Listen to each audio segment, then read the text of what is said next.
6 и 6. Малко гейна. Няма нужда да помниш. 6 проба. Що е? Какво е? Връзва.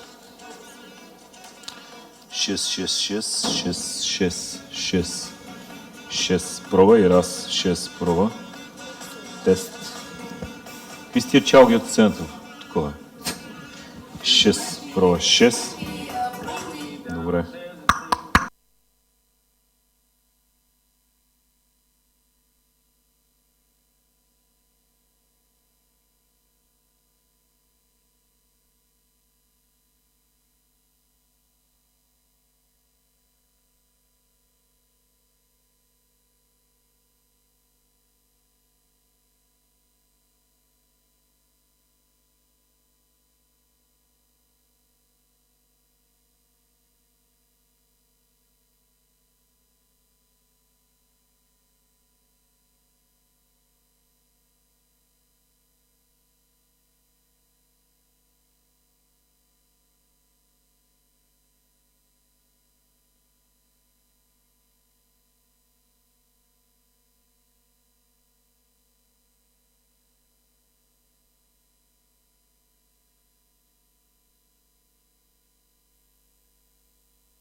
Шест.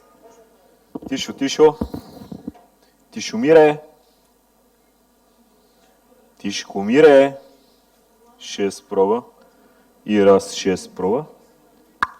6. Това е по-слабе. Добре.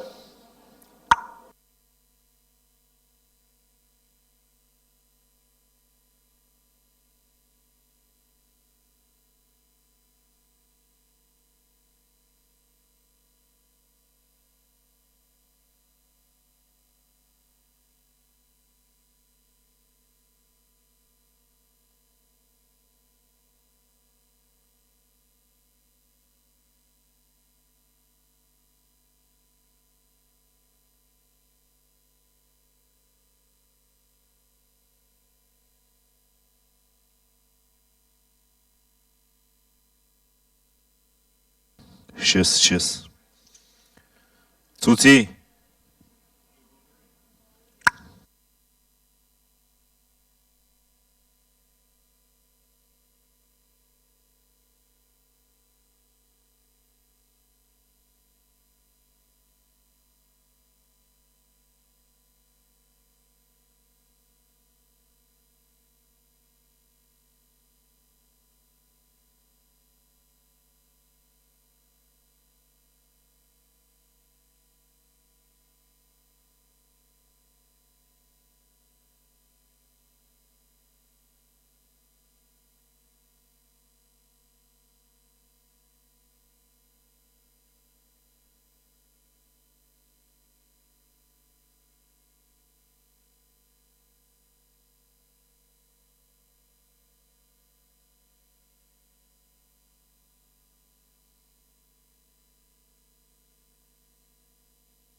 due to the streaming, I have to take the mic with me.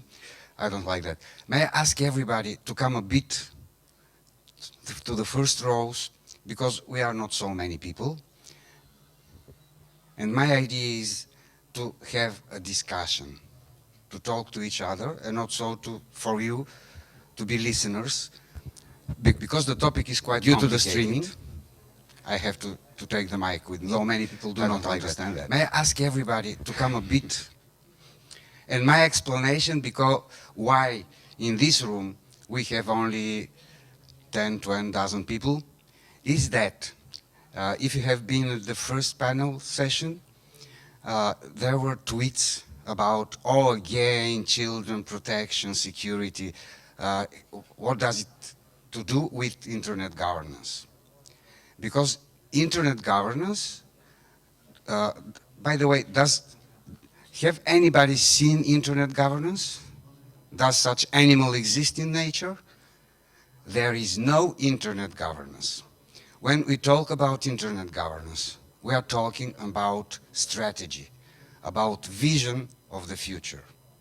And if we talk about future and future development of internet, who will be the users of the future internet? Not me, probably some of you, but it is the children and the young people, the digital natives, who will be using, if there is such thing, an internet-governed social sphere, because internet is not about technology. Of course, technology is the structure, it is the foundation of internet. Internet turned into a social sphere, into a social community, and this community has very, very different characteristics and specifics, and all of these are very much implicating, influencing the lives of the children and young people today. That is why we have proposed this panel. At first it was empowerment, meaning empowering all internet users. I don't have a definition for empowerment, but when we have looking for panelists, for people who are experts in the field of internet, and on the other hand, empowerment, we found out what is absolutely logical, that these people somehow are connected or have been working or thinking about young users of internet. So, first let me present myself. My name is Georgi Apostolov, and I am coordinating the Bulgarian Safer Internet Center, which is part of 30 internet centers, safer internet centers. We have a European network, it's called InSafe, and we are very happy to have with us today the coordinator of InSafe network, Mr. Hans Martens. He's here. And we are also member of another organization, another network, which is called InHope, which is the International Association of Hotlines. Do you know something about that? Okay. It is organizations from 47 countries, Sir Richard? We are already 47 countries running online reporting facilities. At first, it started in 1999 as an organization or association to fight child pornography on internet. But with the development of internet, we went deeper into the social aspects. Because, of course, we have child pornography. Of course, we have pedophilia in internet. But we have more and more what the young people and children are doing themselves. That's why I'm saying that it is not about networks, not about broadband, not about optical things, not about servers. It's about teaching something what we call media literacy, which includes not only the conventional media literacy, that means the traditional old media, it means digital literacy, because internet is media, it's social, it's communication, it's information, it's everything. So, to make the thing short, let me introduce our renowned and respectful panelists. Let me start from left to right. We have with us Sir Richard Tilt, who is the chair of Internet Watch Foundation, which is the British organization running the hotline, and one of the most successful and one of the first hotlines in the world. So they have very large expertise in doing this. Then we have Mr. Jeffrey DeMarco. Okay, maybe I'll let you just introduce yourselves and say a few words about yourself. Okay, as I missed Sir Richard. No, it's fine. It's fine? Okay. Let's continue. Thanks, Georgie. My name is Jeffrey DeMarco. I am a project manager and research fellow for a current EC initiative based out of the Center for Abuse and Trauma Studies at Middlesex University, looking at industry, law enforcement, and political collaboration in dealing with online crimes against children. Hello everybody, I'm Florian. I'm from Austria. I'm the NSF Youth Ambassador. I think some of you know NSF. Yeah, I'm here today to talk a little about, as well as the youth empowerment and about the Youth Manifesto. Maybe you know these as well. And yeah, that's it. Hi, my name is Maria Gaton. I'm from IC Media, a Spanish Federation of Associations of Media Users. So basically our aim is to improve quality in media, and one of our areas of expertise is also the protection of children in media. So I think that we'll have time afterwards to speak more deeply. Thank you. Keep the mic among you to make things easier. At any point, anybody can stop and ask questions if something is not clear. That's the game. So let me start from the end. IC Media is a company which is working on developing kind of media for young users.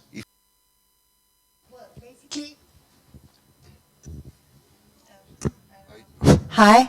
Okay, so basically it's like an NGO that aims for improving quality in media. So how do we do that?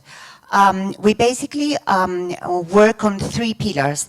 We influence the public administration, so we sit with all the regulators providing the point of view of the users, basically, so that the user's point of view in media is taken into account when ruling, basically, and also with the supervisory body in Spain for media content. So that's one area. Another area, and of course we also do a lot of advocacy with the Senate, with the Congress. We have a panel of experts, basically, that are university professors that are specialized on areas regarding, for example, children in media, protection of children in media, or optimization for children in media.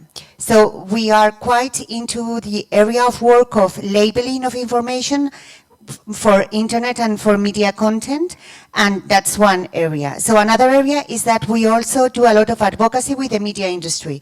So we have meetings with the most important media industry channels in Spain, basically, and also, I mean, we are open internationally now, and basically we try to provide them a point of view of the users in which, for example, the area of the time frame for children is respected. In that is very simple. Well, that perhaps is so simple, but it's not respected in Spain, at least. So, I mean, we are not just like, I mean, like people that are angry with those things, but yes, we do encourage them to have positive content, or at least, I mean, respect that. Yeah. So that's one area. And another area is that we also approach the civil society. So we do a lot of what you said about media literacy and digital citizenship. So how can the society be empowered to actually provide their point of view and provide their opinion on media subjects and be like active actors in all the media scene. So If I get it correctly, yes, you are empowering young people to be smart users Yeah. of traditional and new media, yeah, and you are looking at this as a protective factor ag- against every risks or dangers that exist in internet for young people. yes, and we do. I mean, we empower them because the thing is that the risks are there, but you cannot say, but you need to use all the channels also. So basically, the young people. I mean, it's impressive how young people and how children are now using all the channels and all the applications and everything. So basically, we need to empower that. We can't say you can't use, for example, your, I don't know, like Twitter or whatever, because there is a risk there. I mean, these are the channels of the future, and that's what we're going to use. So basically, you need to create a responsive attitude towards the channels they are using. So it's something like more deeper than just saying this no or this no. I mean, you need to empower, you need to be able to optimize what you have. But another area that is very important is the information. So basically for children and for young people, it is important to know what they're watching. I mean, like for everyone. Afterwards you can choose, but you need to know what you're watching. Thank you, Maria. It's clear, but we have here somebody who can criticize your position. Okay. And Florian, do you think that the approach of IC Media, teaching, educating young people, it is enough for them to be empowered to become what we call digital citizen or whatever? Well, I think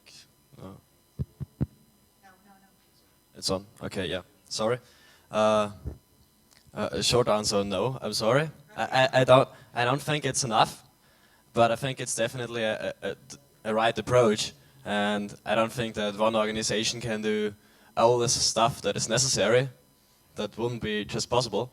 And yeah, what I wanted to mention, and I think all of you noticed that it's not quite easy to get people to talk about youth empowerment, as you can see in the number of people in this room. But I have brought something with me which shows how great it is when we are able to empower youth. I'll just set up. That's a T-shirt I got from the Safer Internet Forum in Brussels. It's signed from, I don't know, 30 youths about in all the different languages. Most of them I can't read, but I like it. And thanks. What is happening if you push this further and if you are able to empower youths all over Europe, then something like the Youth Manifesto can be created. And that's what I want to explain to you. The Youth Manifesto has been, to create the Youth Manifesto has been a long process of finding ideas, and those ideas have been brought by youth and by children. So not by policymakers or industry, but from the youth. And a very long process of defining and finding similarities. The Youth Manifesto got on 10 basic principles, and there is, for example, the second one, education and support, with the subtitle, we want support and education about the internet for everyone, of course, including the children. And as you can see, to get back to your question, it's a very important part in the process, but I think it's just not enough. So there is way more to do than educating. Would you like to mention some other important of the 10 principles? Though the Youth Manifesto is available online, everybody, if you just write in Google Youth Manifesto, you can open and read it. Hans is giving the Youth Manifesto principles to everybody, I think. Ah, great. Thank you, Hans. And as you can see, it's going from hardware and real-world things like free unrestricted access and infrastructure and connectivity, to more social aspects like respect online and a hack-free online environment. And yeah, it's really from every area you can imagine, something is listed. What is, I think, is a really good beginning to empower the right people. Thank you, Florian. It's great. May I just make a short announcement? Absolutely. Sorry to interrupt you. My name is Wolf Ludwig. I'm involved in the organization of the EuroDIG. Just a short reminder. Every workshop should have selected a reporter. And please make sure that the reporter will deliver 3 bullet points summarizing the debate. So we do not need an extensive report. We just need 2 to 3 bullet points saying, okay, these were the highlights of our discussion, and we need them tomorrow afternoon latest. So please help to collect these reports and make sure that they are sent to us. Thank you. I think we are already ready with our 3 points. Okay.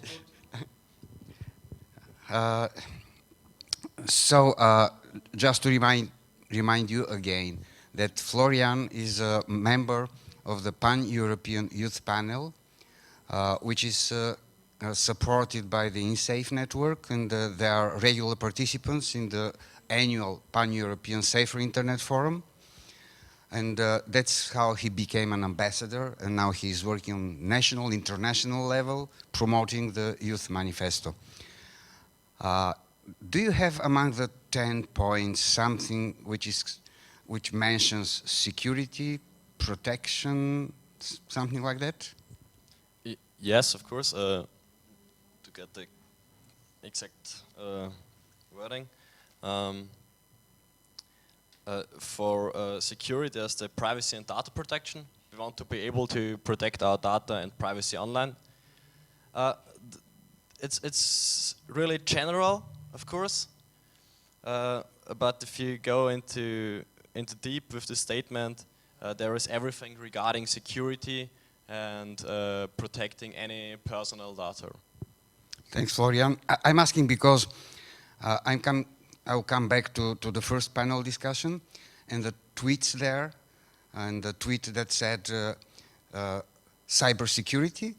You think that every user is dumb enough not to be able to protect himself? Or other tweet was stated, when we talk about security, it usually goes to government spying on us. That's, I think, now the time to ask Sir Richard, do you think that education, training, digital skills will be enough in a future internet world for the children and young people to feel enough safe when they use ICTs? Are you happy for me to say a bit about... Come on. Are you happy for me to say a bit about what we do first? I mean, I'm happy to answer the question, but... Yeah, sure. Yeah. As you said in the introduction, I'm the chair of an organisation, the Internet Watch Foundation, which runs the UK hotline for the reporting and removal of child sexual abuse material online. We have been a growing organisation because of the quantity of this material that is there.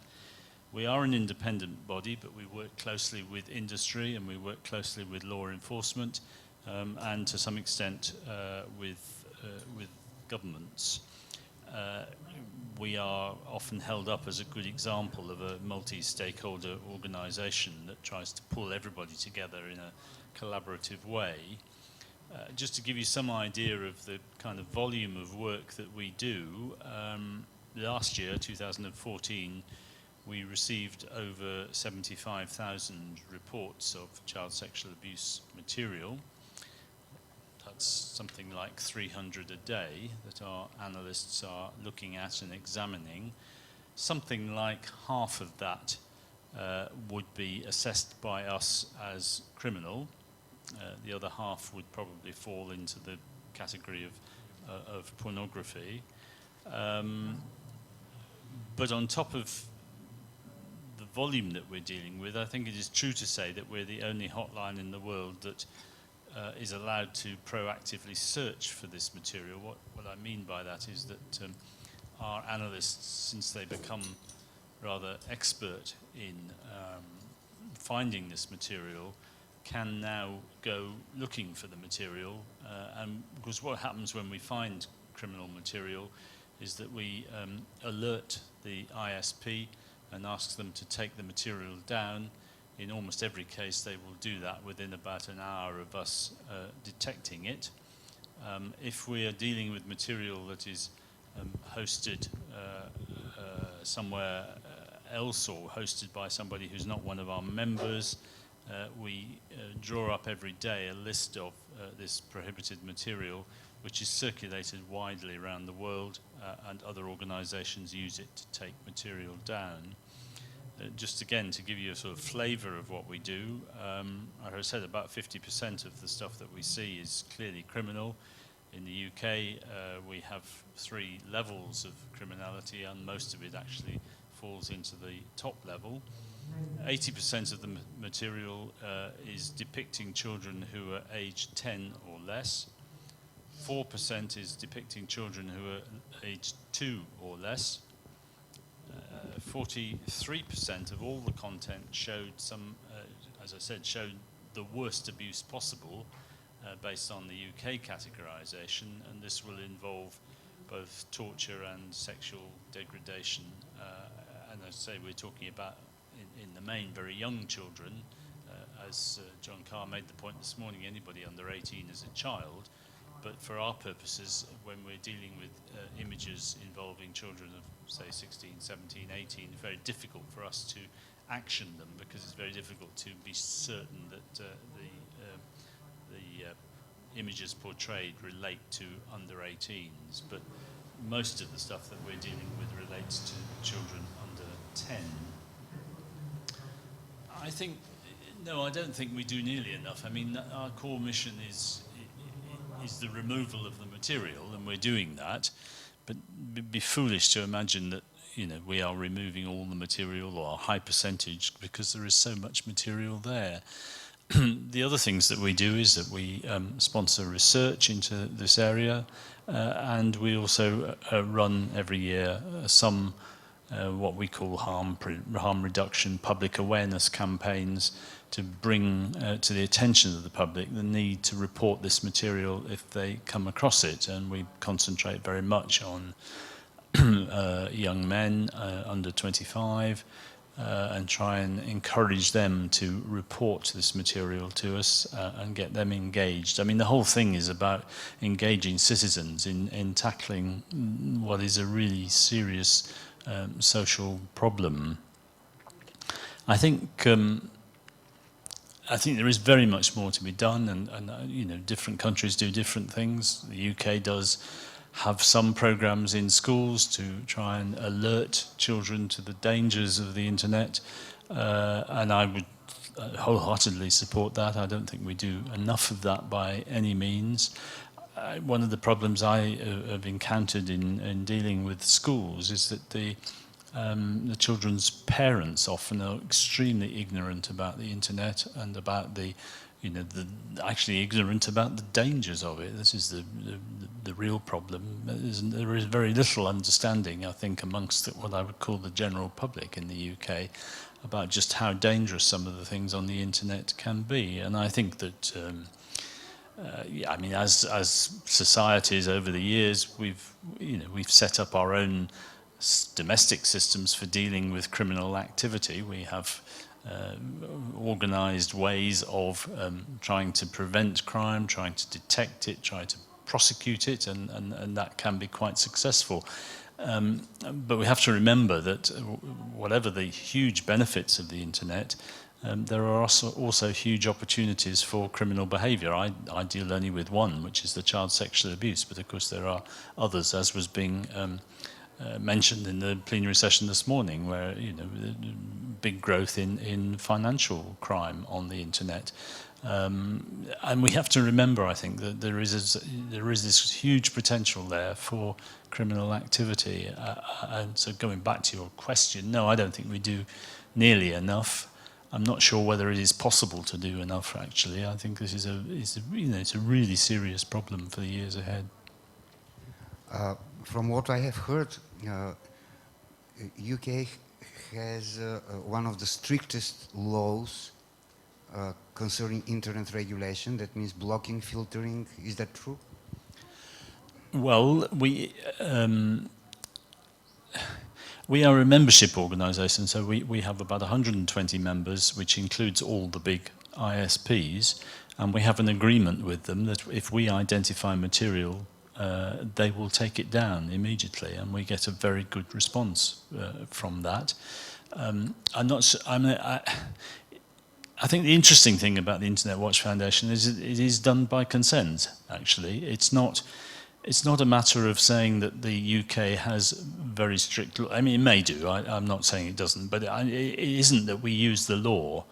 We use our members' desire to make sure that their networks are not carrying this material, and that in the end is the strongest way of doing this. I mean, there is. I mean, apart from the question of whether there's a moral imperative, which there clearly is with this material, but for the internet service providers, there's also a commercial interest. They do not wish to be seen as collaborating in any way with the broadcasting of this material. So I think we work very much on consensus. We have just an interesting point. We have what's known as a memorandum of understanding with our prosecutors in the UK, because obviously the people who work for us, our analysts, are actually technically committing a crime when they are viewing this material. We have a memorandum of understanding. It doesn't really say you may do this, this, and this. It simply says that there is a perfectly good defence to what you're doing because you're trying to prevent crime, and therefore we will not prosecute in these circumstances. But it's not a law. Thank you. And when we get to regulations and to law, I think Jeffrey has experience in that field. And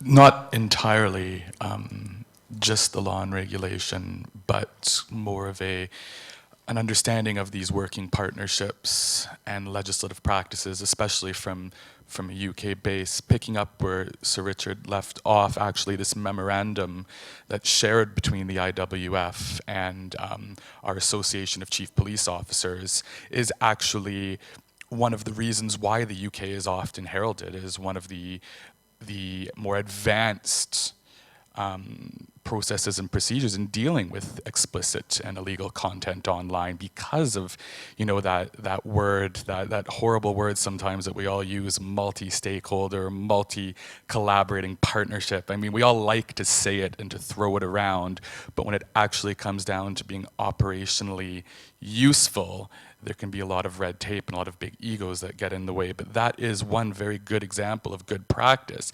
I've read the document, I've seen the document, I've included the document in writings and reports. And again, it's not necessarily legislation and law, but it's an understanding, it's a partnership. And that's important.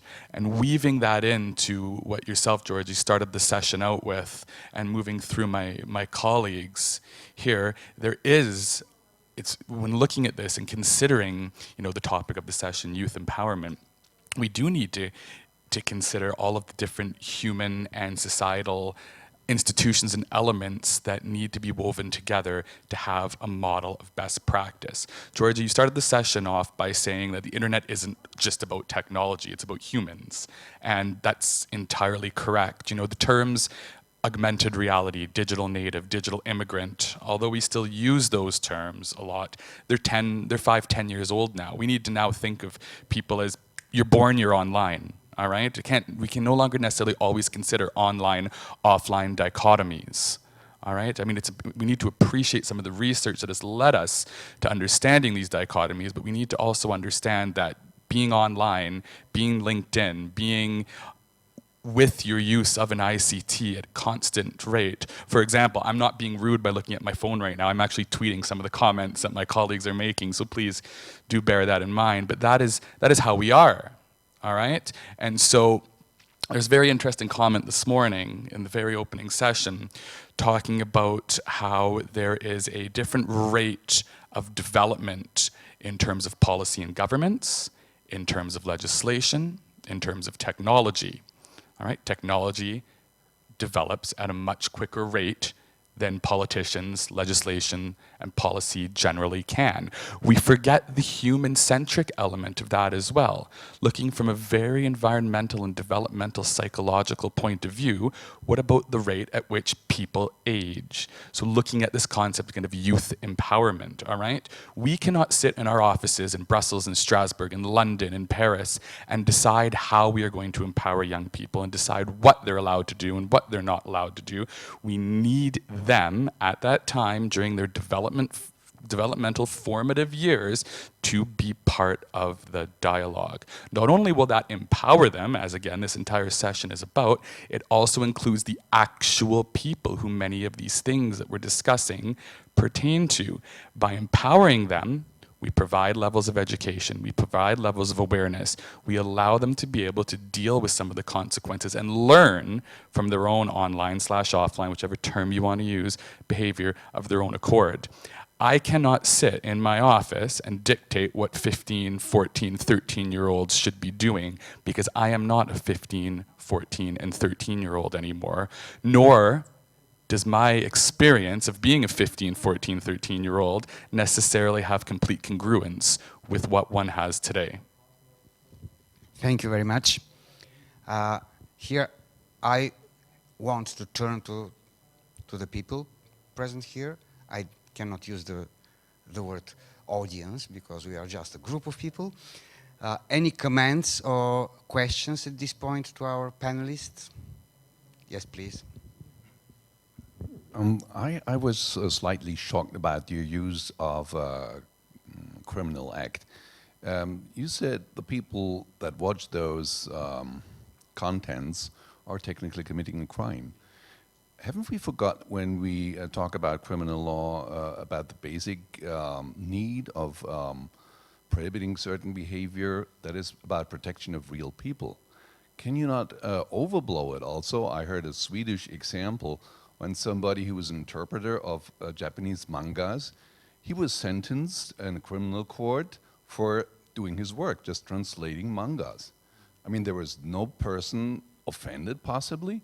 It was just overblowing of law. So let's not forget, put the human being in the center of our attention, and don't criminalize somebody who watches, let's say, a photo of a self-posted photo of a 15-year-old boy who wants to boast how beautiful he is, and some other looks at that photo on his computer and he commits a crime. Come on, we can overblow this, put the human being in the center of attention, and watch out, there is real slavery around here. Here in this hotel room, maybe they're working slaves. They were sold by somebody, and they make big profits out of this. Let's put the human being in the focus of attention and not overblow it and say the internet is so dangerous. If you look at a photo, you're committing a crime. Come on. Yeah, I'm Thomas Feiner, I'm a lawyer. Thank you. Who is going to answer? Sure, yeah, I'm not, there are two things here really. What I was talking about was our own analysts committing a crime by viewing the material. There is a defence in law to that, and that's what the Memorandum of Understanding is all about, making it clear. I think it's section 46 of the Sexual Offences Act that provides that defence. But you'll probably... Sorry? And if this person that you have hired to look at the material finds sexual pleasure, then would it be a crime then? Well, no, I'm not. The crime is looking at it. It's not, you know, who can judge whether someone's experiencing sexual pleasure? It is a crime to look at it. I'm not talking. The material that we're talking about is not selfies. This is, you know, the most extreme. I don't know if you're familiar with UK law. There are 3 categories of I mean, almost all of it falls into the top category. The material that falls into the bottom category we don't generally deal with. If I may add to... What is legal? Well, it depends on the age, not if it's a child. Yeah, but in the UK it's illegal to have that material. Yes, it is. Yeah, Yes, it's yes. perfectly legal under US law. Well, fine, but you know, I'm personally, as a UK citizen, am pleased that it's illegal in the UK. May I? Yes, you're right. But I mean, I think we can appreciate that there is a very big difference between a 5-year-old child being raped and a 15-year-old without their shirt on, in whether it be a man. And that's one of the problems that obviously this whole dialogue is trying to lead towards.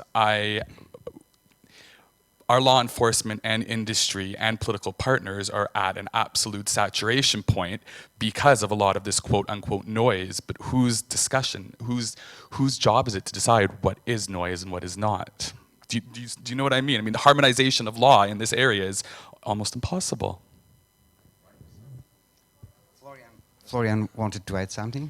Yeah, I wanted to add something on the very last what you were saying about that the internet is not dangerous, but what the people are doing with it.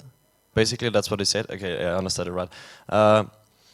Well, you're true, but the problem is that the internet gives the people the power to do so, because I don't know, before the internet, I was not born, there was just the possibility to spread child pornographic material all over the world in a few seconds. And yeah, that's I actually forgot now what I want to say. But you have to be careful with this comparison, because the internet itself keeps a lot of danger in its abilities, what it can do, because it can spread, for example, a picture of me without any clothes in seconds all over the hotel. And without the internet, this wouldn't be possible. So the internet itself is a dangerous ability which you and I have. Yeah, I was going to add that I think the regulation is a very important aspect, but I'm going to go on again on the aspect of the education, because I think that the good use of internet and of media content through internet has to do with the education of children and of youth, and also we need to also fill in the gap with parents and teachers. So that's why also it's very important, because at times the children know very well how to use it, but the parents, they don't know, and they at times don't enter into that, or they just say, no, you can't use that, and that's not the attitude. So basically you really need to fill in that gap, so that children, youth people, that obviously they're different, I mean 7, 8 to 15, it's completely different. Parents and teachers, they are all in the same approach towards digital. So I think that's, yeah. Okay, thank you, Maria. And just allow me to go a bit back into the discussion. We in HOPE, the 49 hotlines, we try to stop to use the words child pornography. We try to impose child sexual abuse material, because when we talk about pornography or child pornography, usually people think about some images, as you said, could be Caravaggio. But when we talk about child pornography on the internet, we are talking about photos or videos, sometimes a live stream of rape of children, and it is sexual abuse. The crime is not the image itself, the material. The crime is that for producing this, you have to have abused a child, and as Sir Richard said, sometimes we are talking about children under 2 years of age. Anyway, and another thing, It depends on the country. For example, the Bulgarian hotline, last year we had something like 2,000 reports, and about 60, 70 of them were concerning child sexual abuse and material. The biggest part was about what children produced themselves, just to support your view. It is, everybody knows about Snapchat, everybody knows about selfies, shoofis, youfis, and everything. It is going back to the point of Maria. What we need is education. That's why when I was thinking about this panel, I had 3 words in my mind. It was education, protection, and support. Education should be the first, to my mind. If we start educating children from very early age, but not educating in this way, internet is dangerous, don't go there, it's the bad wolf waiting for you, but to educate them to be smart and to use all the opportunities the internet gives. So here the industry, who are talking in the other rooms about broadband, about networks and so on, they are very, very guilty for not producing the internet we need. Empowering internet, we need good content. And I'm not talking about educational content, because children don't like to be taught, especially digital natives. That's why our schools are failing. They don't want to be preached. They don't want to be told what to do and what not to do. They want to be given the opportunity to do something by themselves. And we have good examples of that. We have companies who have produced very good games, for example, online games. We have the so-called Coder Dojo movement, which works in teaching children to program games for mobile devices with very, very, very simple software. So it's the first. Second is, of course, protection. To my mind, anyway, we need protection. And the numbers that Sir Richard told you, and the numbers for the all-in hope is that the 49 hotlines are usually working on more than 2 million reports per year.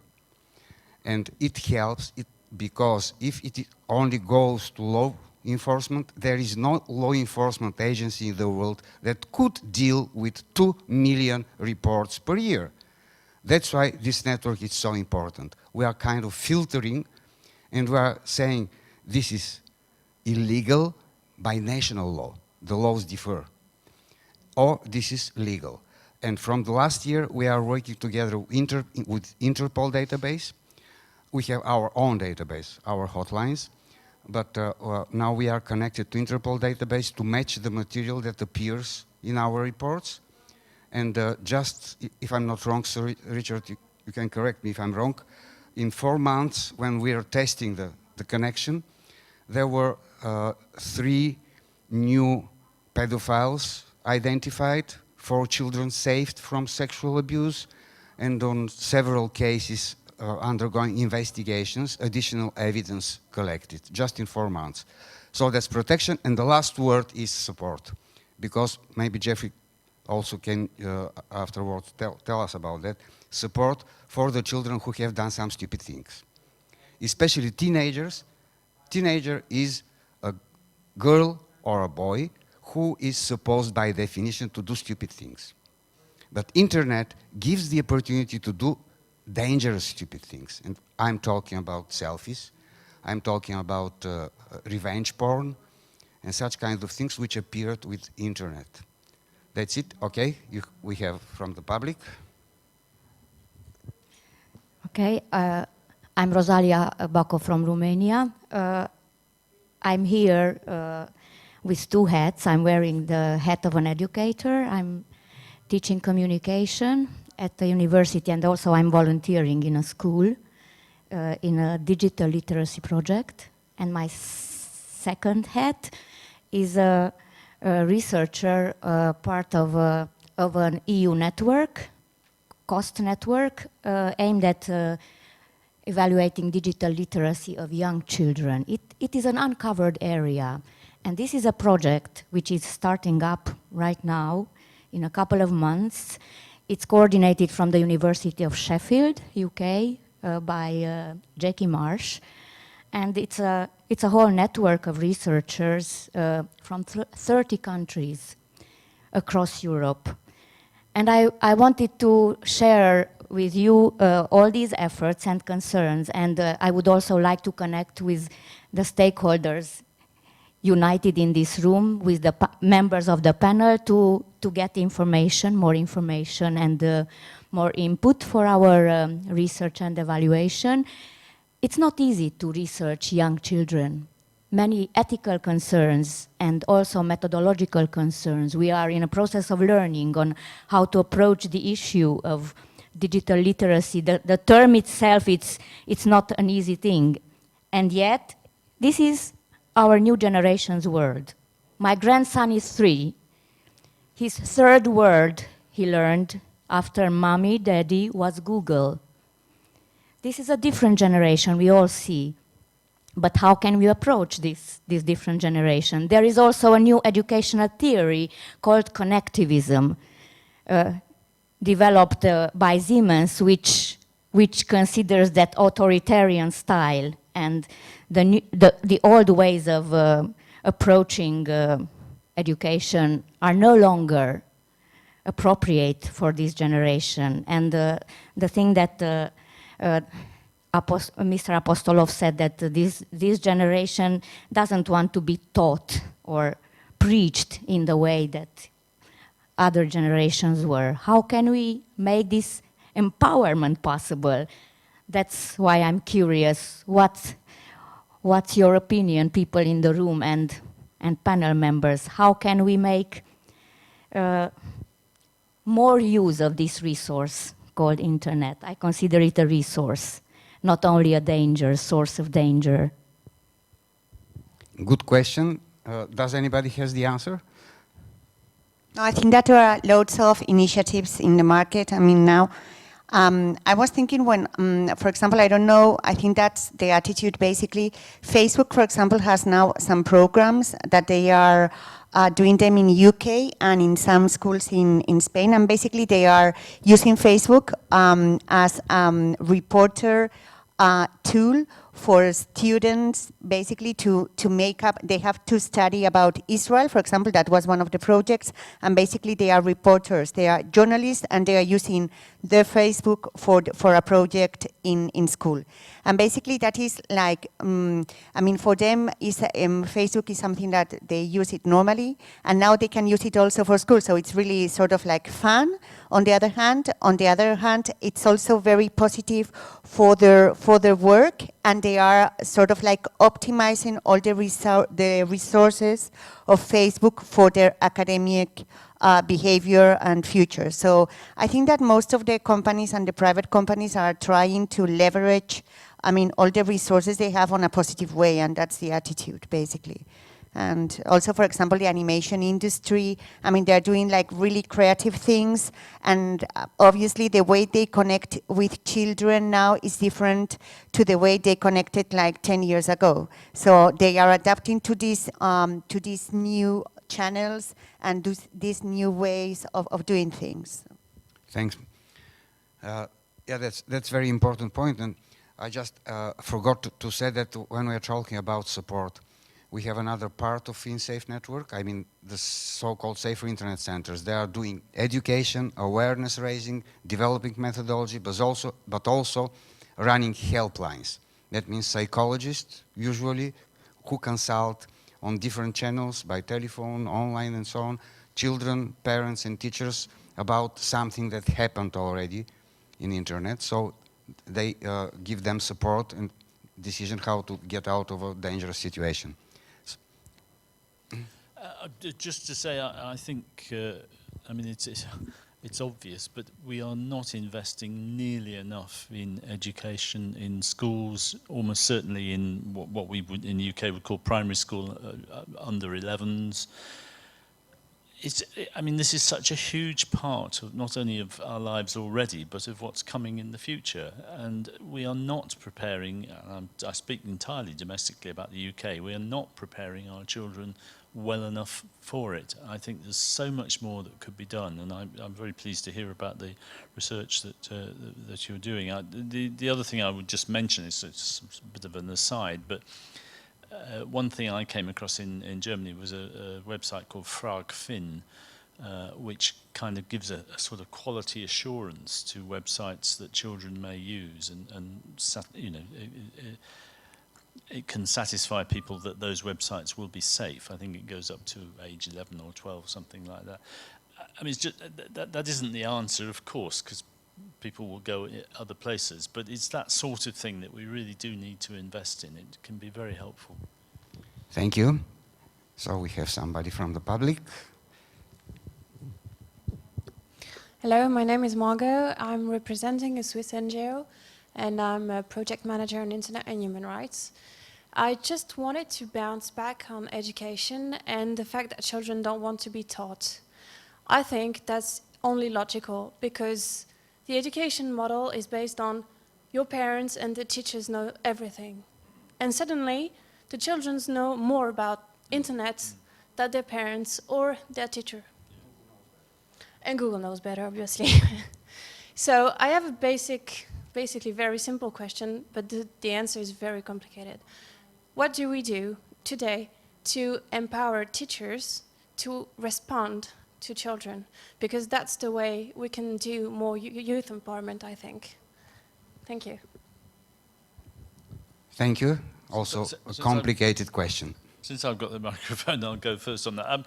I think surely, I mean, you're absolutely right, but the way you empower teachers is to get them to capitalise on the children's ability, the children's interest in the internet. I mean, there is, it's a win-win situation actually if you put enough time into it. But I don't think in our school syllabuses we've got nearly enough time for dealing with the internet. No, I completely agree. Teachers, the education system in any country should be the front line of empowering young people, because let's be serious, teachers spend more time with our kids than we do during those formative years. So, and the incongruence obviously develops when you have, again, these terms, digital native, digital immigrant, when you have older generations who aren't necessarily as apt with the technologies trying to educate. Same with languages. Right? You know, if you have a non-native speaking, teaching, training a language to somebody who speaks it fluently, there's going to be some problems. I think that obviously, yeah, the simple answer to the complicated one is that our teachers need to get the training. What that training package looks like, how we roll it out across different countries, across different jurisdictions, across different school levels, all of that is a whole other story. The other side, though, and I'm just going back to this great research organization network that's coming into play, but touching on the empowerment of the teachers and the young people, is not to promote the concept that the internet's dangerous, because the internet isn't dangerous. I mean, it's if we improve awareness. All right? I mean, you know, how long ago was it dangerous to walk to the store by yourself? How long ago was it dangerous to take the bus by yourself? I mean, we'll always have these moral panics. That's inevitable. And I think it's just important to not engage in fear-mongering of our young people, to make sure that they are equipped with the tools to actively engage, to know what's right, to know what's wrong, to make mistakes, because mistakes do happen. All right? There's the idea of especially adolescence being a period of storm and stress in someone's life, where, you know, teenagers are moody, they have problems with authority, and they just don't necessarily want to listen what we tell them. That's understandable. That's a developmental phase. That's something that we need to embrace when we talk about any of these issues. So coming all the way back to it, promoting safe use of the internet, but not using fear-mongering techniques, and using this capital, this workforce of teachers, and ensuring that they are being equipped with the tools necessary to reach those young people at that same technological level. Yes, I wanted to stress that because I think that idea is very important. The fact that, I mean, internet is a new channel, but it's not that it has changed our lives in everything. I mean, you really need to know how to handle it. And you need also to have the information to be able to choose. That's very important also. So you need to manage technically everything that has to do with internet, social media, and everything. That's on one hand. And on the other hand, all the aspect also of internet for TV, basically, because internet now is also, you can now watch, Netflix, and it's like TV. So content, basically. So one area that is important regarding, for example, children protection and all that is all that has to do with the labeling of information. That some countries are working on that. So basically being able to know what are your children going to watch, and afterwards you are free to say yes or no, and your children are also, depending on their age, to say, okay, I want this or that. So what is important is to be informed, and the information gives you also the freedom for choice. That is like a more positive attitude towards it, basically. So I have a question for Florian, obviously. I'm here representing INSAFE, but actually I work for European Schoolnet, which is a partnership of ministries of education, so I'm sure my director wouldn't be happy with this question. But a lot of what we've been doing was in sort of an out-of-school, informal context, in a sense, and I think it links also with the top tweet at this point. So okay, you have the formal approach, and I think we all agree that teachers are of key importance. But Florian, what's your view, sort of the relationship perhaps between schools, out of school, and perhaps also is there a possibility more bottom-up to have young people doing their own thing in this context? And could you come up with some ideas? That's really a complicated question, I have to say. But basically, I mean, I'm still in school, or I has been in school like since two weeks ago. It's really a problem in school to talk about like topics, youth empowerment and the youth manifesto, because especially in Austria, I can't speak for other countries, there is no lessons, no courses to talk about this, no time left.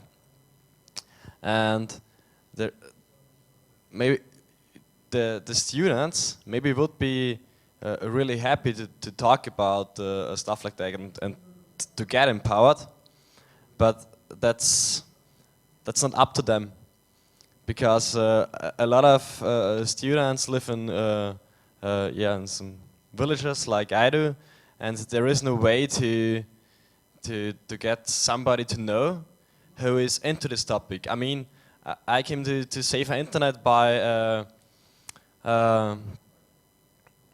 one person who came from Vienna to my hometown and who talked about Facebook, Twitter and co. And it was designed for parents, and I came there and listened, because I was worried that this guy is only talking about how bad social media is. And that was my reason to be there. And that was how I got empowered and why I'm here now today. But as you can see, it's really difficult to get there. I mean, for example, Safer Internet is all over social networks and social media, but it's, usually you don't see this kind of content if you are not already linked to it. So we need to provide some kind of way to get every child and every youth, to give them the possibility to get active and to get empowered. But how are we going to do this? That's a big question. Sort of a solution would be that teachers are empowering the students, or we have a common course all over Europe for every youth from, I don't know, 16 to 18 or something like that, where youth get informed about the topic and the problems and what is going on. But it's, far away, I would say, because policymakers are not really interested in realizing stuff like this. Thank you, Florian. Maybe it's a good point to end, but anyway, if somebody from the panelists or from the audience has to say some final words. Well, I just want to pick up where Florian left Yes. off there. I mean, he says, you know, how would we empower people in a more productive way? And I think you're right. Look at you sitting here doing this, the youth ambassador, right? Why not spread those words of safety, of awareness, of education from the young people to the young people? That's arguably, from a testimonial perspective, the best source. Also, it would be quite empowering, I think, to many of our colleagues who work within the Brussels and Strasbourg parliamentary levels to be in this room right now, to be empowered about your information, but many don't seem to, you know, it's testament to exactly what we're talking about right now. In order to be empowered in this area, this room should be full so that the message is being brought, and this room is embarrassingly empty at the moment. And for a conference like this, you would expect a lot of discussion, a lot of dialogue, and I mean, I think that we need to recognize that. You know, again, this morning in the opening sessions, John Carr started with saying that 1/3 of internet users were under the age of 18. Internationally. I don't care if you want to call them children or minors, I mean, whatever the beef is with that, 1/3 are under the age of 18. Under UN regulations, that means that they should, under international law, be given the rights of a child, regardless of it being abuse, violence, or just basic fundamental rights of civic engagement and participation. So if 1/3 of internet users are under the age of 18, then surely they should be making up a proportional, they should have proportional representation when dealing with a lot of these things. But they don't. We've got a bunch of, it's the old ivory tower conundrum where you have a bunch of academics sitting up in their libraries and their offices dictating policy. Well, it's the same with politicians, with policy, with legislation. We need young people to tell us what they need, what they want, but they also need our guidance. They can't do it alone. There is another multi-stakeholder partnership involved here. But again, it shouldn't just be industry, law enforcement, academics, politics. It should also be representatives from our youth communities. Thank you very much. It was a very good kind of summarizing of the problem. Hello everyone. My name is Daniel. I'm from Republic of Moldova. The problem is it's not that the youth, the youngsters don't want to learn or to study.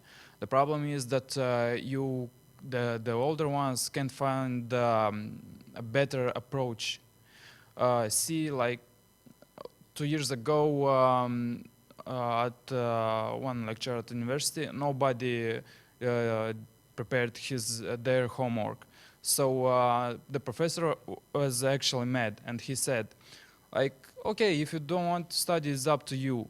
But it's better for my son because he will have less concurrence and he will try to find a job. So at the next lesson, every student was prepared. Maybe it's up to older ones to find this thin line, how to get in the youngster's mind. I think so. Thank you. Thank you. Some other last comments, because we are already out of the time we had. Did we decide something about internet governance and empowering? No, I think we have. Yeah, please, Florian. Going straight back to what I said before. I was rethinking it, and I have to add something up. Back to the Youth Manifesto, you remember what I told you, that a whole of youth and children were involved in finding all the ideas? That's a way how to get them empowered.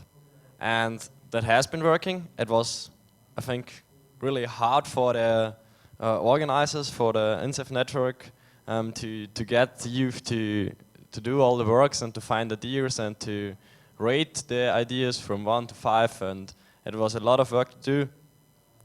But it worked because now the publication is ready and finished and published.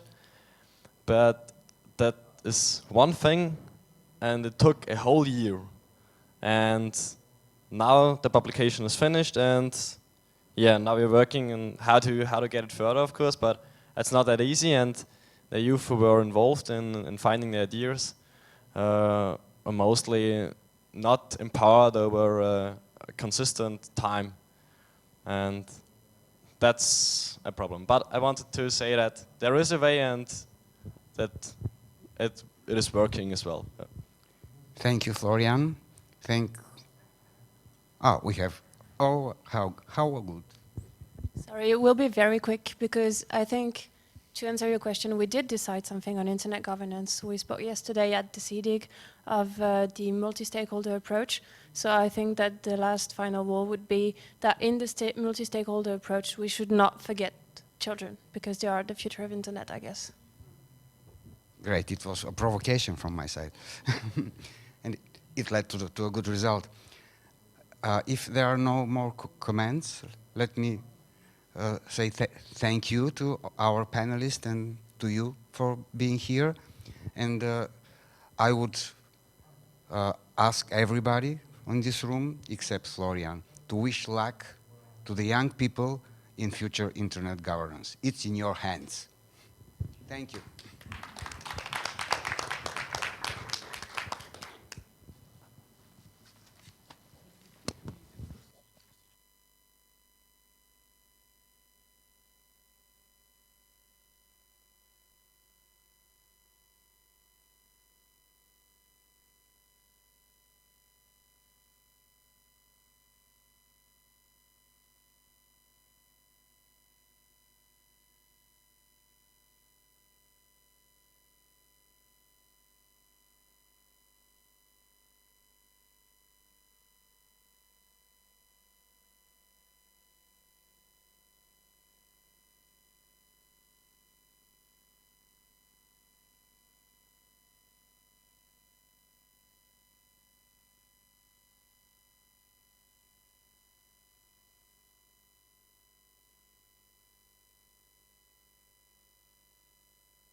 6.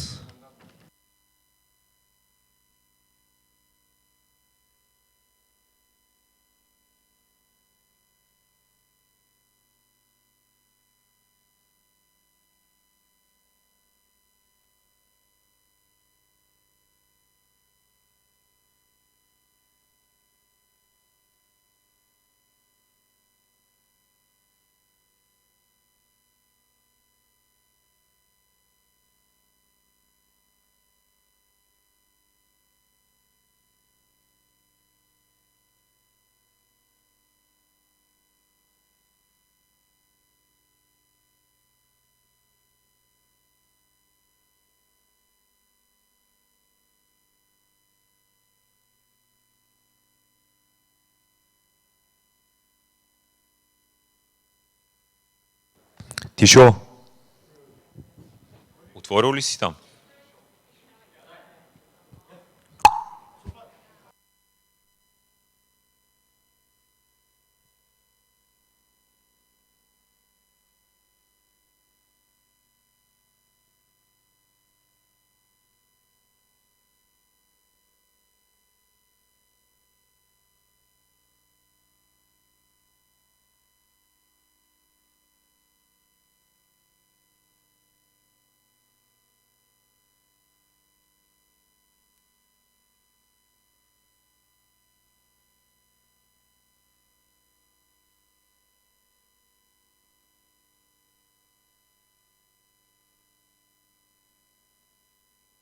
Шест.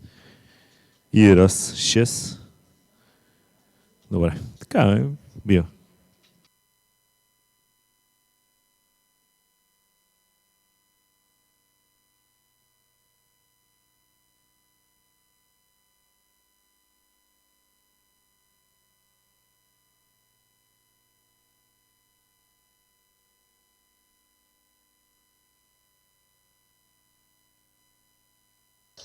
Нещо.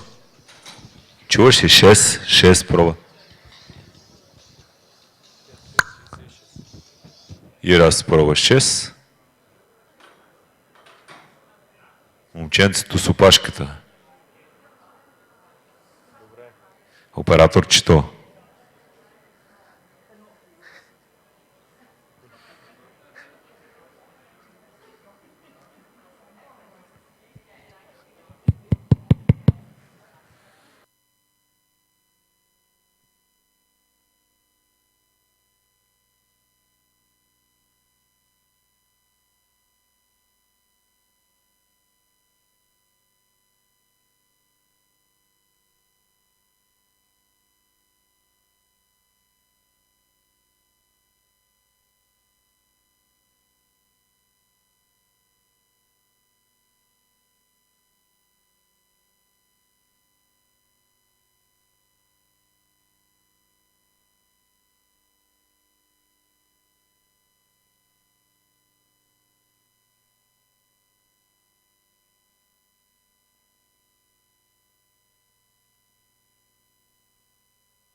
So as I said already, it's all about relationships.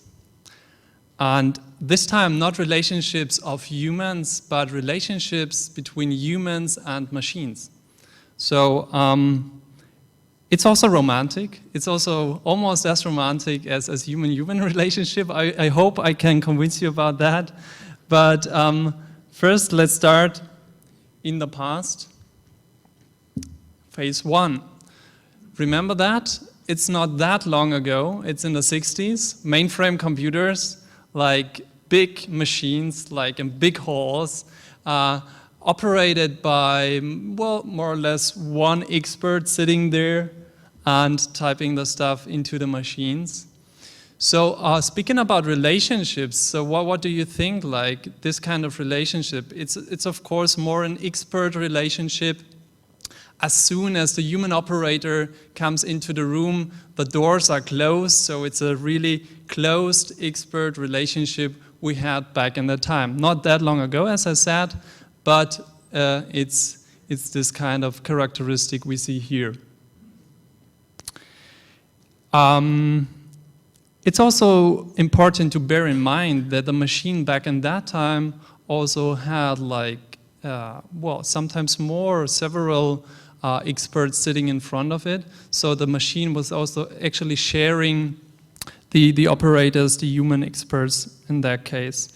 The next phase, well, the two, they come a bit closer. They adapt to each other in various forms. It was the PC era. And as the name already says, like it's personal computing. So the relationship got more personal between humans and computers in that sense. It got more personal. You have your own computer. Your computer contains your stuff and your interests. And you can interact directly with the computer in a deeply way. If you do personal computing, you're completely occupied with your personal computer. You don't make anything else, but you're just in this interaction scenery with your PC. Some people even gave name to their PCs. They curse it, they blame about their PC. So this relationship era was absolute personal. So for any good relationship, you know, communication is very important.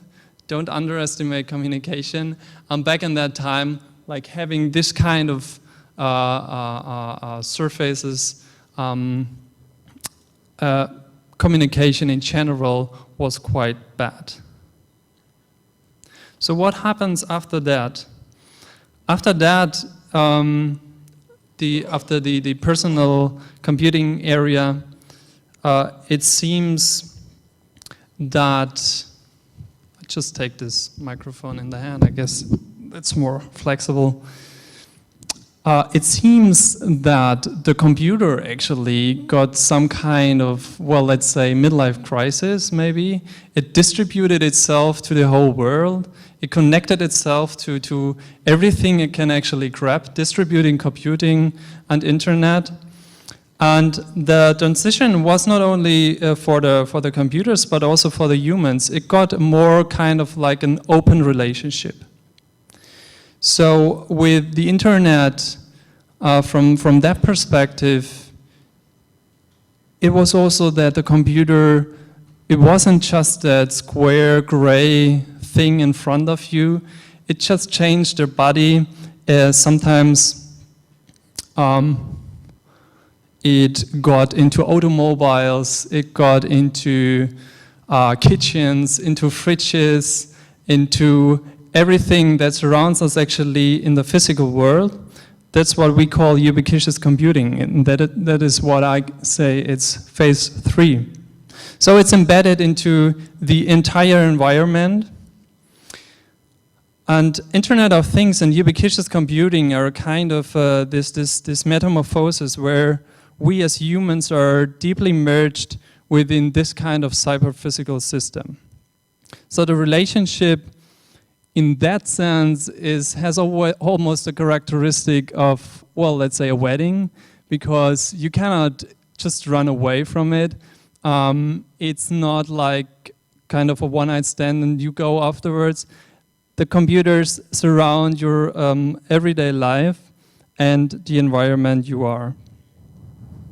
So looking at this development in the three phases, one thing is clear. It's not about technology, it's about the relationship of us and technology. This is a sentence from Mark Weiser. He already stated that in the 90s. And I think this is important to bear in mind. I mean, it sounds simple, but especially we as developers and engineers, we focus very much on technology all the time. And we think about stuff, how we can actually, what we can do with technology and the effects that technology have. And this is the predominant view. Speaking about our future is almost the same as speaking about technological possibilities in the future. But it is about the relationship that's important. So you would wonder what might be phase 4. So after the exploration of our environment, of nature in general, I think the next phase is going not actually into space and to our surrounding, but much more into us. It's the next phase all about the human body. The human body is the next engineering platform. So first, it's outside the body. Google just, I think it was 2 weeks ago, introduced this kind of like textile fabrics, interactive, so you can just tap on your wearable, your fabrics, and you can interact with technology. It goes right onto the body with, for example, tattoos. We already have that with sensors inside. And finally, it goes inside the body. So that might, I don't know if you have seen that. This is a big device. It's really huge. It's in the forearm here, and it has approximately the size of a smartphone, a little bit tinier. But this is actually a body hacking project that is, or that a friend of mine did last year. And it seems like, and I just picked that picture because it remembered me so much about the phase 1 I showed you in the beginning. Remember the mainframe era in computers, and now look at this picture. I think this is kind of a beginning. It's like a mainframe of body hacking, of biohacking. So body hacking is, of course, we use open source technology. We do it in a DIY manner. You see the size of this implant. And of course, we don't have the resources, and we don't have proper labs to develop some tinier stuff that isn't like the size of a smartphone or something like that. That's the main reason why this is, like, in my point of view, the beginning of the exploration of our body as an engineering platform. This device is actually measuring physiological values like temperature, body temperature, stuff like that. And you can transmit the data via Bluetooth to your device. Basically, you can view your temperature, for example, for a longer time. So this is really basic about the function, but the point is it's more like a modular setting where you can put different sensors, whatever you want, and you can actually measure this physiological data. So it's about experimenting with our own bodies, and it's also about having a different view onto the human body. I think this is actually more deeper in the sense that body hackers basically don't view the body as something terminated, as something completed, but seeing the human body much more as a starting point, as a fundament where you can actually get connections with technology and get extensions on your perception, on your physiological reactions, and so on. So one goal also from body hacking is going from what is called an open loop to a closed loop. Because you might wonder, okay, why are these guys doing this kind of crazy stuff? And what's the goal of that? What's the reason for doing that? I think to make up a bigger picture, the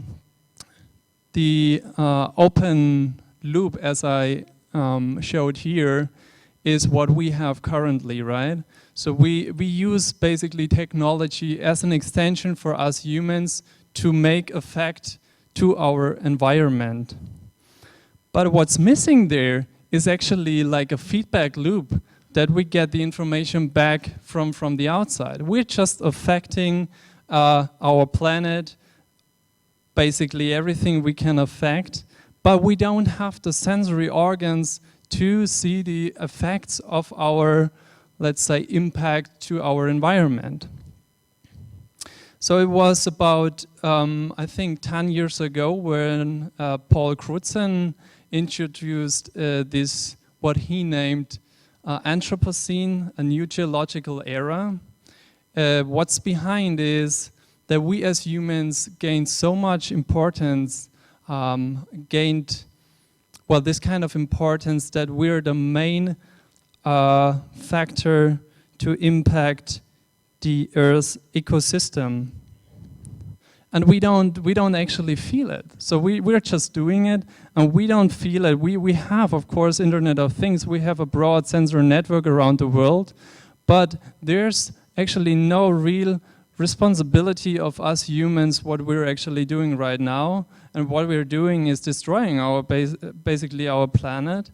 And the basic thought of that is, if we introduce this kind of missing link, this kind of feedback loop back to us as humans, if we develop this kinds of sensory organ, we would totally act different and create responsibility for our effects in combination with technology. So this is, as I said, basically just possible by introducing this closed loop system. So it's basically a closed loop system between cybernetics and organisms. And this cybernetic organism are the two parts of the cyborg. So the cyborg means that we create this cybernetic loop out of our system, out of our organ system, and include this kind of technosphere and technological means where we affect our environment. So if we do that, and if we start using technology not only for affecting, but also for sensing the environment, it's comparable if you imagine like having the Internet of Things or the ubiquitous computing approach for getting that feeling for your own personal sensory apparatus. That's my claim, we are able basically to introduce this kind of responsibility for our environment. So how could that work? You might know about like augmented realities, you might know about Google Glass and stuff. So there's a lot of information basically that could augment our human body, let's say biological senses by technology. But if you think about the idea getting a feeling for our bigger ecosystem, for example, for our, even universe, I think that would be too much information for us humans to actually process all the time. So the body as the next engineering platform, I think one thing that's really interesting is not just hacking the human sensory apparatus, but even hacking the nervous system, connecting the nervous system of the human with this kind of I want to make that a little bit more concrete by the example of the stimulation of the vagus nerve. So as you can see here in the picture, this is a medical approach that is already introduced a few years ago. So the vagus nerve is basically a nerve that goes from your brainstem here in your heart, in your brain, down here on the ears, and goes down here on the neck until your abdomen. And the vagus nerve is one of the most important nerves that controls, for example, relaxation, that controls your inner organs, and have a deep impact, let's say, on your basically parasympathetic system on your body. So vagus is Latin, and it means like wandering. It wanders through your whole body, and if you stimulate it in a right fashion, it can be also used, for example, for diseases like migraine, epilepsy, and as you can see here in the picture, the implant is made directly around the vagus nerve, and you can stimulate the nerve with a pulse generator that is implanted here in the chest. So I brought something to make this more visible, and maybe you can understand it better if you see something. I don't have it implanted, so I brought it in a non-invasive way. I have here a vagus nerve stimulator, and this is basically a device that, for example, as I said, migraine people use. And basically these are 2 electrodes, and you can activate the device by just pushing the button and then holding the 2 electrodes here on your throat, and a little current goes through, right? And through the current you can stimulate the nerve. So as they do it here in an invasive manner with an implant. So I think basically modulation of the nervous system could be a way to also get this feedback from the sensory installations we already have, and we just have to find manners to integrate and to get a human access to this kind of like Internet of Things and sensory network in the right manner. So what I claim is, talking about the relationships, that's how I started, the relationship of a closed loop. So a closed loop that you really have with cybernetic tools is that you can actually, you don't see the interface anymore. You don't tap on your touch screens and stuff like that. You don't put on stuff on your keyboard. You basically use your body as the interface. Your body is the interface, and the technological devices or the technological extensions, more broadly spoken, is the extension of yourself. So there's basically this kind of like indistinguishability of biology and technology. They're characterized much more as complements of each other and not rather than separate partners. So this relationship in a closed loop cybernetic organism system is characterized by transparency and also by shared control. I mean, right now you have at least a feeling that you can consciously control your technological devices. But imagine if it's just implanted in your body and you can control it with your physiological reactions, for example, or your thoughts even. This is a basic question of how we designed this shared control system.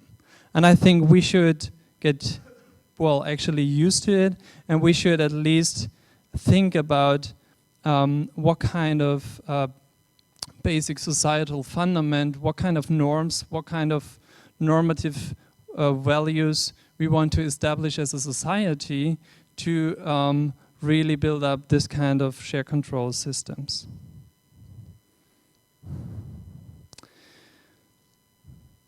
Yes, so since all this kind of stuff for many people, well, at first hand sounds like science fiction, it sounds like future in hundreds of years or maybe, okay, 10 years. actually what I've told you here, it's already happening. This is nothing futuristic. This is just happening right now. And this is something of today. And that's the main reason,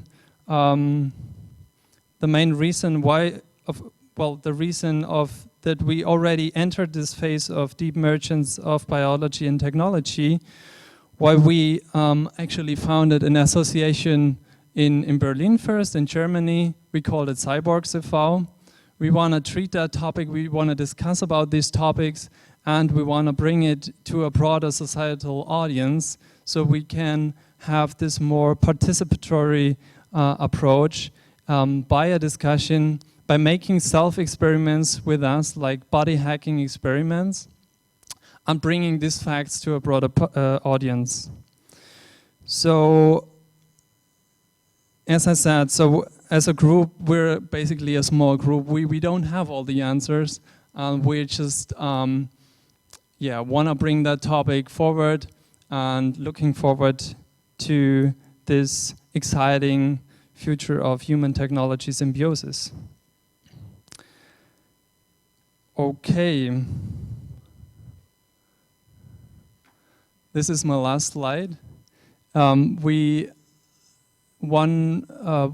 goal that we have is establishing these platforms, establishing physical platforms where people can exchange knowledge, exchange experiences they've made with their technology body combinations. And in our case, it's mostly hacker spaces we meet. So these are independent spaces where people just can come by. They're open to everyone. And with the aim to actually bring these topics, as I said, of human-machine integration to, to interested people. So as a group of biohackers, we also search not only for these physical exchange platforms, but we also want to establish some virtual platforms in form of a forum, for example, where also this exchange can happen. We wrote a manifesto that also mirrors our political standpoints, like for example the cyborg rights.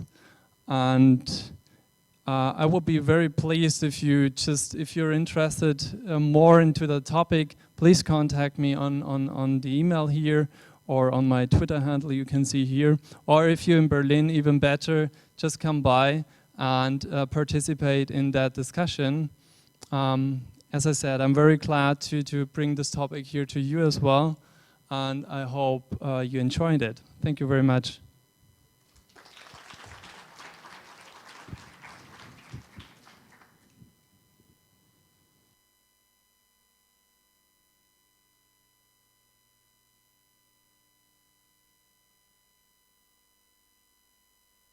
Thanks for this very thrilling, very thrilling explanation.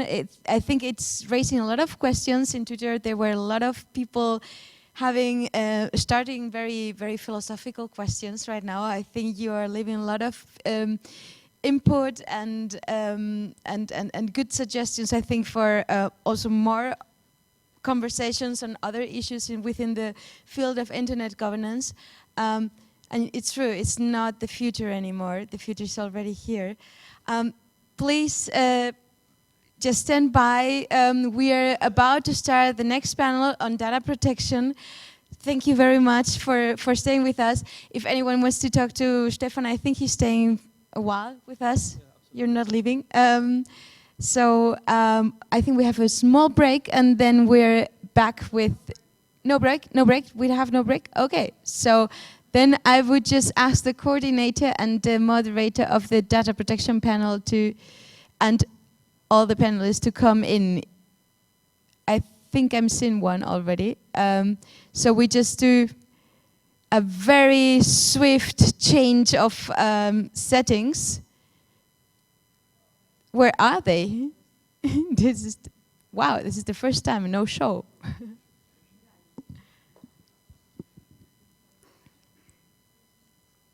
Where are the panelists? They're here? Okay. Ah.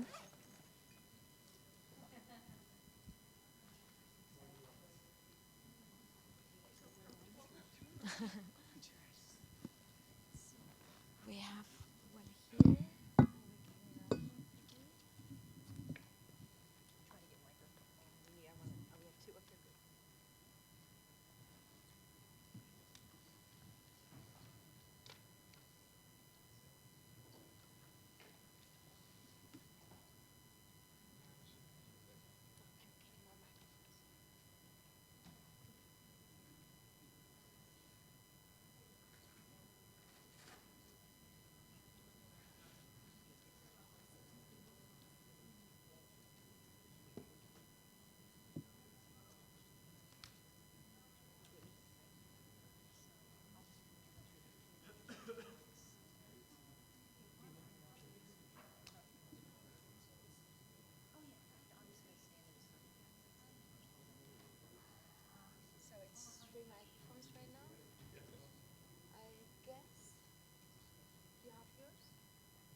Hello?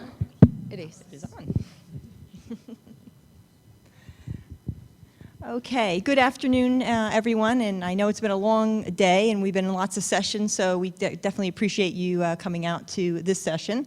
I'm Karen McCabe. I'm with the IEEE, which is known as the Institute of Electrical and Electronics Engineers.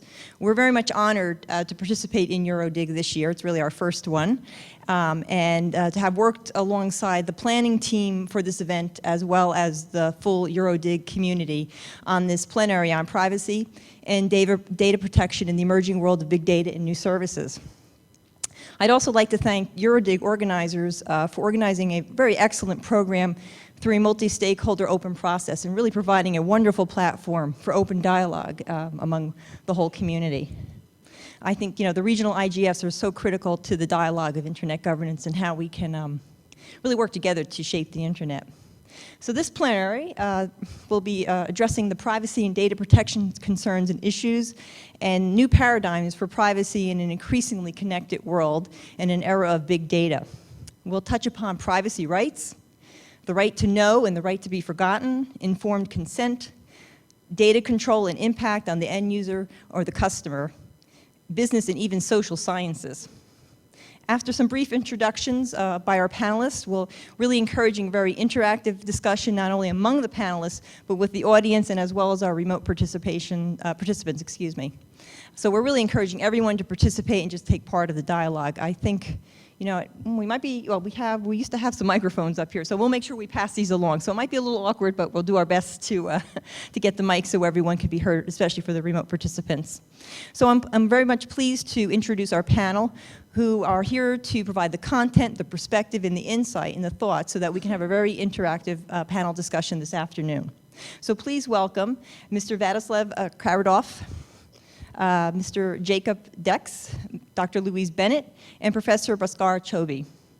I also want to just take a moment to note that we, as all the other sessions that you've been experiencing today, we have a plenary reporter, our rapporteur, as well as a remote moderator as well. So we'll best make sure we're checking in to make sure if there's questions coming our way, we see anything on the tweet board that we want to, again, engage in the conversation, we incorporate that as well. So with that, I'm going to hand it over to our panelists to start with their introductory remarks, and I think we'll just start with the far left. Right, excuse me.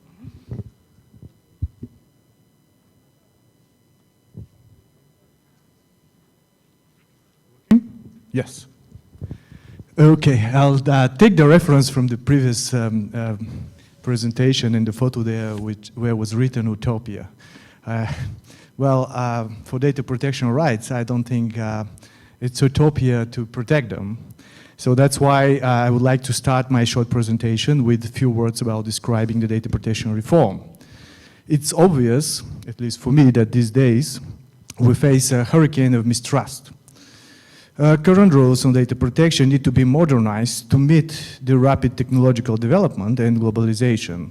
To this end, I would consider the European reform seeks to reinforce the protection of privacy, to establish rules applicable to the online environment, and to encourage companies to develop accountability policies to strengthen supervision and ensure justice for data subjects. From my perspective, accountability can be defined as the ability to establish what an entity did at a certain point in time in the past and how. In the field of data protection, it often takes a broader meaning and describes the ability of parties to demonstrate that they took appropriate steps to ensure that data protection principles have been implemented. Accountability from this point of view is particularly important in order to investigate personal data breaches, where cloud clients, providers and sub-processors may each bear a degree of operational responsibility. The ability for the cloud platform to provide reliable monitoring and comprehensive logging mechanism is of paramount importance in this regard. Moreover, cloud providers should provide documentary evidence of the appropriate and effective measures that deliver the outcomes of the data protection principles. Providers have to ensure that identification of all data processing operations to respond to the access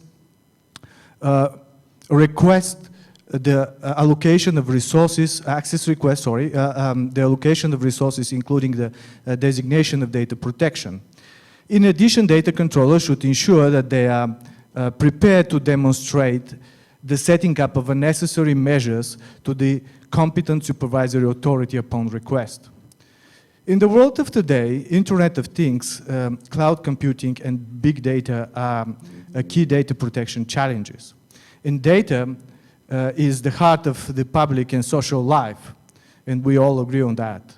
The advent of the digital age is closely linked to the notions of cloud computing, big data, data analysis, and Internet of Things.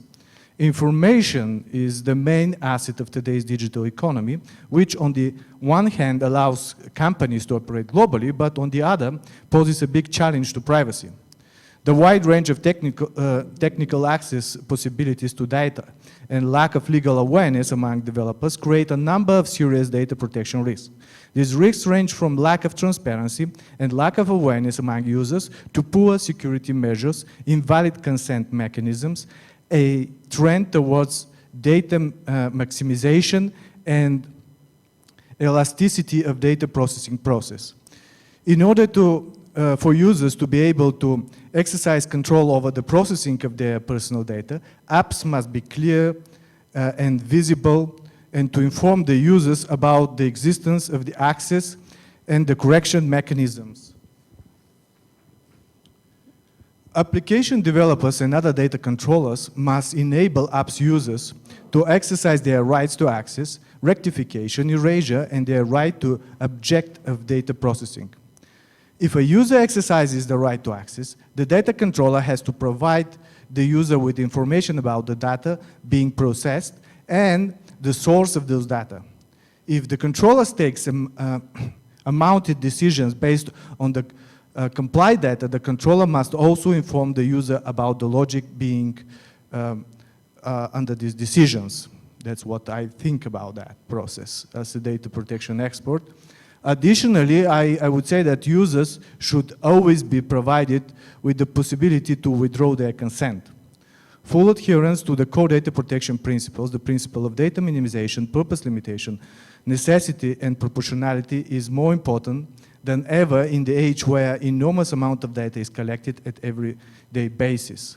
Compliance with the data protection principles is our privacy guarantee, in particular guarantee that we won't be subject of profiling in large-scale context. From legal certainty perspective, clarity about allocation of obligations and responsibilities among controllers and processors is of a key importance. It is modern these days to talk about and discuss the concept of right to be forgotten. The European Court of Justice ruling and the Google case refers to a specific complaint and person, but in a broader sense. It has opened a wide debate about how to approach privacy in the online environment. It was the kickoff point of complaints to start thinking of a new technological solutions and policies that respect privacy. The success of the ruling is to be found in companies' determination to develop products that would restore consumers' trust in the online services. The concept of the right to be forgotten as proposed in the General Data Protection Regulation reflects these aspirations towards enhanced privacy online, with the complete understanding that this is not an absolute right and it should coexist with other recognized rights with special significance to the digital world, such as the right to information. And in fact, I consider that the right to be forgotten is a modification notion of the existing legal norm of the right to ensure, with the right to ensure, which is especially designed to adapt to the traditional rights to the new online reality and its specifications. Assessment of whether